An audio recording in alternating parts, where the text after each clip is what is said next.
Tidak bisa disangkal saat ini sudah terjadi krisis pangan di berbagai wilayah dunia. Kali ini, masalah kekurangan pangan ini menjadi masalah serius karena dunia dipukul dari dua arah. Pertama dipukul oleh climate change, yang kedua dipukul oleh Rusia. Rusia menggunakan pangan sebagai senjata. Selain perang militer yang terjadi saat ini, juga terjadi perang ekonomi di mana Rusia diberikan sanksi ekonomi serta diembargo. Kemudian perang keuangan dengan cara bayar rubel berbasis emas. Dan sekarang Rusia menggunakan pangan sebagai senjata perang. Memang beda perang melawan negara berdaulat dibanding dengan berperang melawan negara yang belum berdaulat di mana pemimpinnya pada belum memahami geopolitik dunia plus belum menjalankan peran geostrategi negaranya secara mumpuni. Sahabat semua, video narasi kali ini didukung oleh ATM Dinaran, di mana rupiah Anda di Dinaran bisa menggunakan ATM untuk bertransaksi, di mana nilai rupiah Anda setara dengan nilai emas Anda. Dengan ATM tersebut, rupiah Anda bisa ditarik tunai di ATM GPN dimanapun dan digunakan sebagai alat bayar edisi dengan minimum rupiah senilai 3 gram. Maka ATM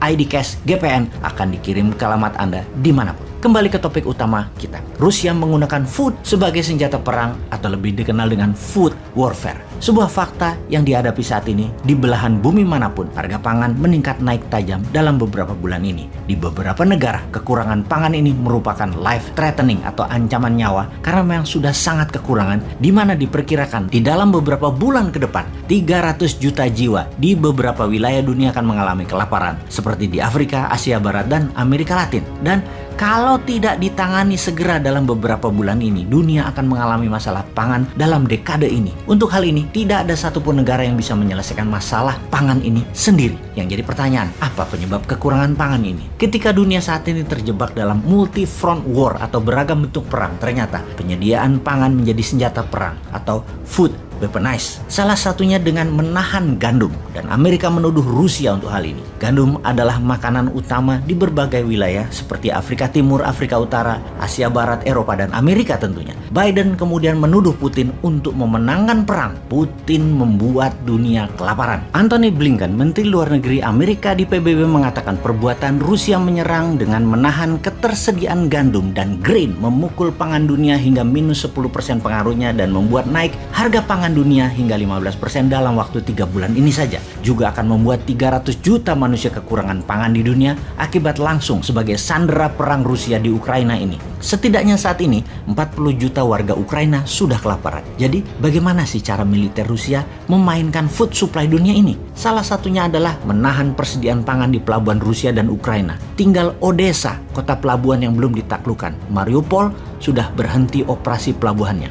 Kemudian membom seluruh jalan darat yang terkoneksi dari dan ke Ukraina. Rusia menarget 40 juta warga Ukraina kelaparan, di mana negara tetangga plus NATO terpaksa menyediakan pangan yang saat ini tidak ada stoknya. Ada lebih 28 juta ton gandum dan grain tertahan di pelabuhan Odessa dan Mariupol. Kemudian pabrik serta ladang gandum dan ladang grain terus dibombardir Rusia. Kita semua tahu 28 juta ton ini bisa untuk memberi makan 200 juta manusia dalam setahun di seluruh dunia. Sementara gandum Rusia merupakan penyedia kebutuhan 30% dunia, dan ini juga ditahan tidak dikirimkan ke seluruh dunia. Total penahanan gandum oleh Rusia dan grain oleh Rusia atau produksi Ukraina dan Rusia bisa membuat 400 juta manusia di dunia ini kelaparan. Dengan tuduhan Amerika dan Eropa atas tindakan Rusia yang mengakibatkan dunia kelaparan, apa jawaban Moskow? Sesungguhnya Amerika dan sekutunya lah yang disalahkan karena mengembargo dan memberikan sanksi ekonomi ke Rusia. Aslinya yang membuat food supply dunia bermasalah sekali lagi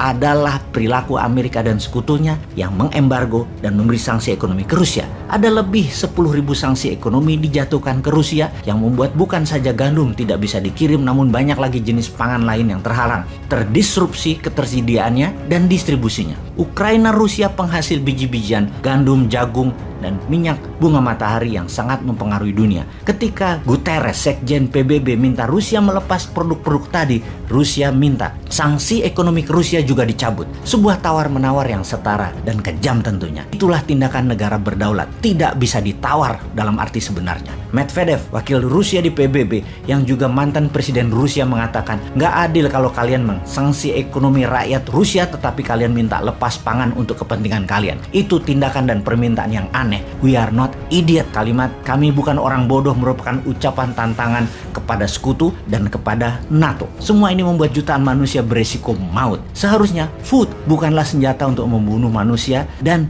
bukanlah senjata untuk jadi alat tawar dalam perang. Namun itulah yang terjadi saat ini. Disinilah pemimpin kelas dunia harusnya hadir, menyelamatkan pangan dunia. Karena mungkin kalau pemimpin memahami arti geopolitik dalam perang pangan ini dan kekurangan pangan ini, Indonesia sebagai negara bermatahari 100% dalam setahunnya di wilayahnya, dan juga wilayahnya mengandung air tawar lebih dari 90%, pupuk organik dari tumpahan Gunung Merapi, bisa menjadikan Indonesia kekuatan pangan dunia sebagai the biggest food country. Hal ini, sahabat semua, semoga pada paham.